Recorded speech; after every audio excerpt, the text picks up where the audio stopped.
So, yeah. I seem to start a lot with that, don't I? So, it's kind of weird talking to yourself, though. Or this imaginary person that doesn't yet exist on the other side. Anyway, so.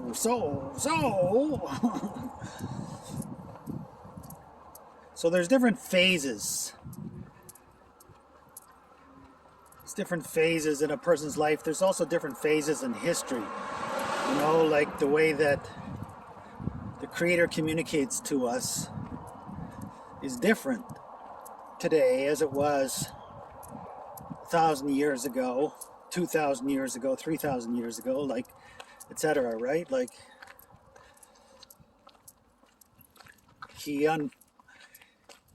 Like there's ages or epochs or zeitgeists. There's different zeitgeists.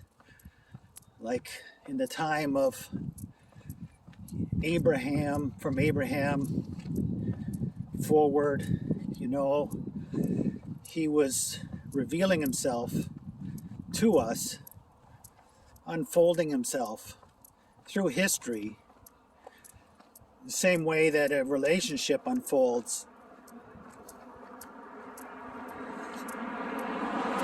You know, like in a lifetime, you unfold yourself and reveal yourself in a relationship differently for different parts of the relationship as you come to know a person. And God, in relation to history, has also done that, right? And so like, that's why, like, you know, there's a time of the judges and a time of the kings, time of the prophets. Then there was a time of Christ. Christ came. And then after that, there was the church, which is what I wanted to get at. The church struggling to define Christ, Jesus, right? Yeshua. So there was, I don't know, it was like 1,000 years where what was important was doctrine, right? Correct doctrine. Who was Jesus? What was his nature? How, right? Because when Yeshua came, he revealed himself and then didn't write anything, like, which is really interesting. He didn't write anything. He just showed up, presented himself, and trusted his followers to define himself in relation to them. And I mean, the Bible was incomplete. It had to be hammered out. That was that time, and that became, you know, very important.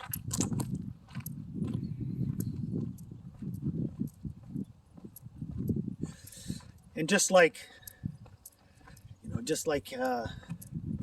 any dysfunctional relationship, you can get locked into a definition. So that, you know, the churches, this is why I think the churches are so, one of the reasons why the churches are so irrelevant today. They haven't kept up with the zeitgeist of the age.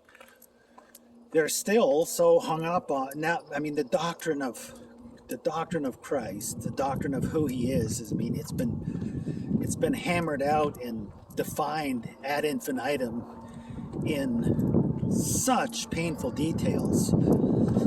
And of course, it's created all kinds of schisms and problems.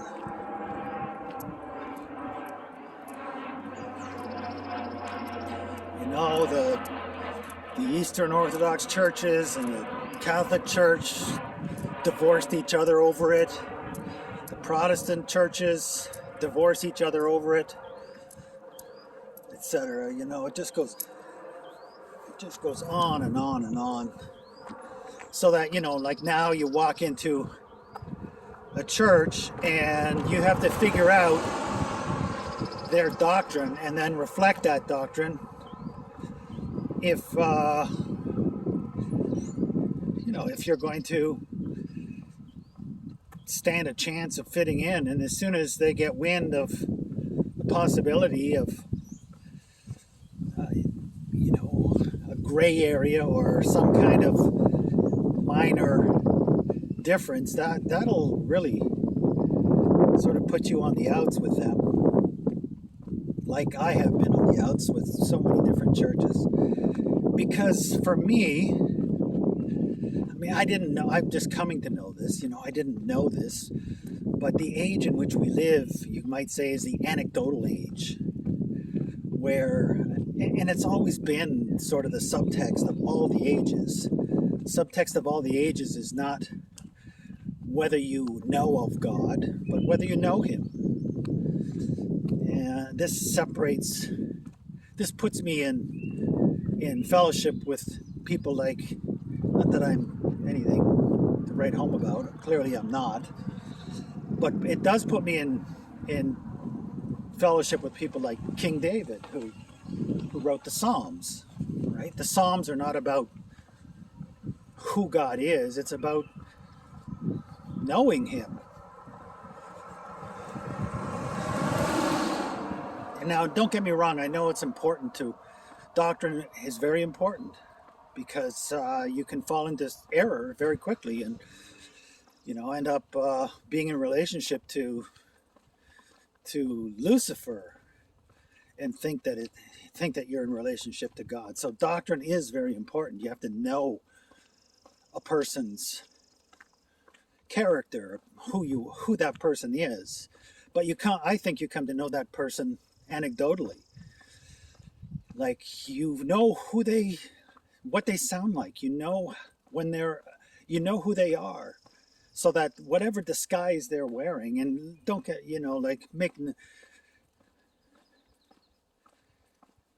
make no mistake that God wears disguises all the time, and we are always wrong. Regardless of how pure our doctrine is, we are always wrong. God cannot be known. You can know Him. You can be in relationship to Him. You can have a sort of an outline, a sketch an outline of who He is traditionally, and that's really what doctrine is. Who has God been in the past? That's essentially what doctrine is. Who has God revealed Himself to be in the past? Which is a helpful tool in approaching Him. But then it only gets you in the door. It only gets you in the door. It doesn't do anything in creating an actual relationship with Him. It only sort of gives you, it's like reading a book of etiquette. It only teaches you the etiquette that others have used in their pursuit of a relationship with Him. So after that, it's up to you to know Him, actually, right? So you might look at it like doctrine is the comprehensive view of how He's revealed Himself to the most significant people who had the best, the stellar relationships, the exceptional relationships in the past. After that, it's up to you to apprehend who He is in relation to you, right? So, and now that all that doctrinal comprehension has been recorded and canon has been decided upon, and the arguments have been made, and and the wars have been fought, and the arguments have been laid down, and the discussions and the divisions and the divorces, that's all been done. We have a freedom now from that, because we can read those books of etiquette and have a great freedom in our age to just know him. And there's a because there's a tremendous flexibility in that for us, which it's like standing on the shoulders of the great. Now we're free to view the horizon line that they weren't able to see, because we can take that for granted. We can assume that in our behavior, and anecdotally be in relationship with him. So I just don't think that while relationship is significant, it's not. It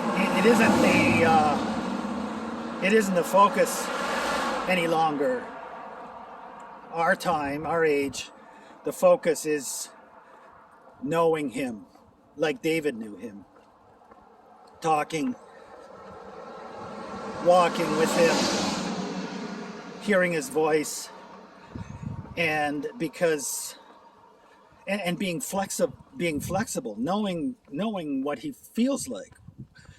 When you apprehend him, you begin to know what he feels like, what he sounds like, how he moves, so that unlike my cousins in the faith who are so inflexible when it comes to doctrine, and this is a slippery slope I'm about to walk near the edge of. So they'll say like, Hinduism is, that's demons, they're demons. And very people that I really admire and respect, anything other than this narrow bandwidth of Christian expression is demonic behavior. It's false gods, it's idolatry. Yes and no. Like take for example, like Buddhism. Okay, that's a candle. It's light. Okay, let's look at it as the light of a candle, and we'll consider Christianity the light of the sun. So prior to knowing of the sun's existence, S-U-N, not S-O-N, that candle is actually light. It's light.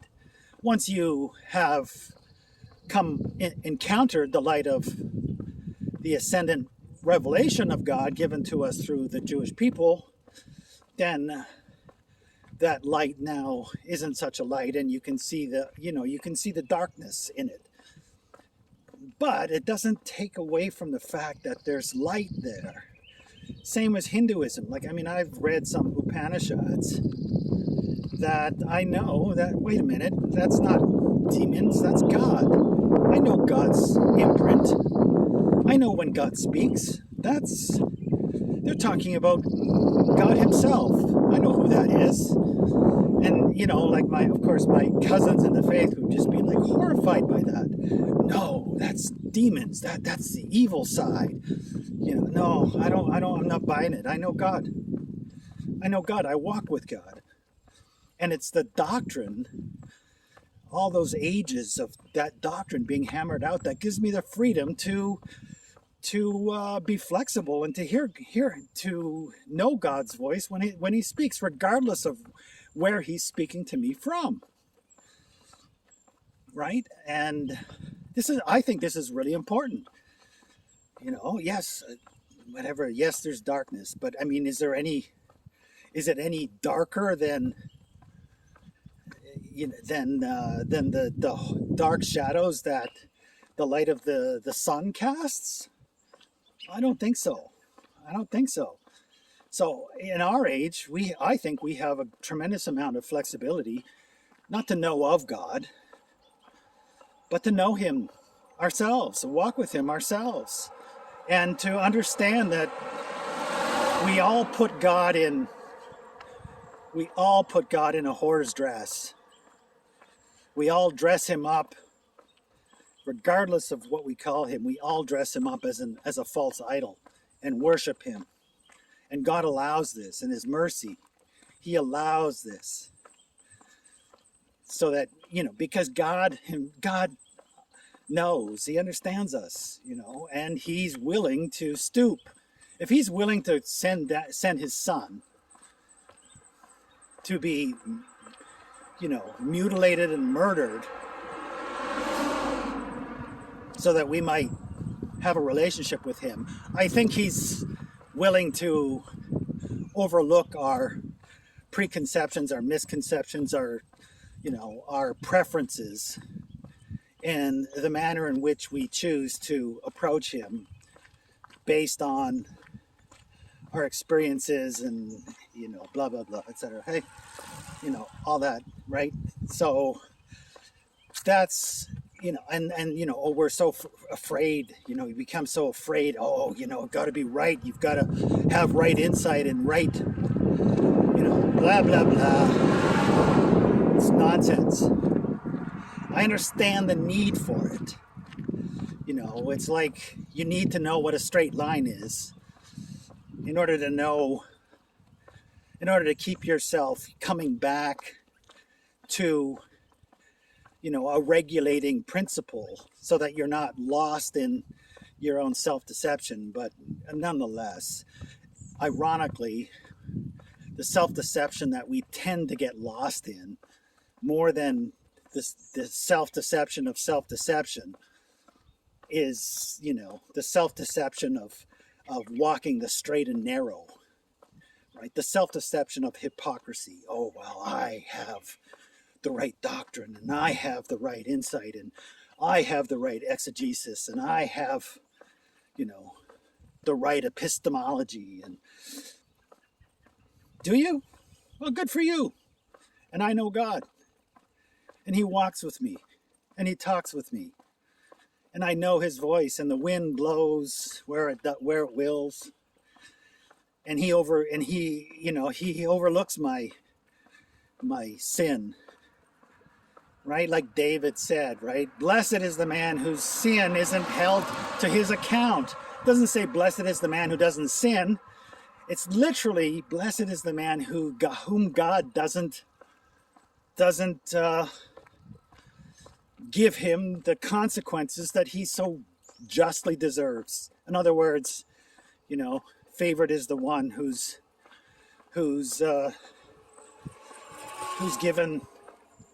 given a pass because he's his favored child, his spoiled child, right? He overlooks it. It's like, no, like, me. We're good. We know each other. So I'm not going to hold you to any strict accounting the way that I hold. And this is the thing, right? The ones that hold others and themselves to a strict accounting, guess what God does? He holds them to a strict accounting with it, because with whatever measure you measure is the measure you'll be measured by. That's the thing, right? Anyway, I just thought I'd throw that out there.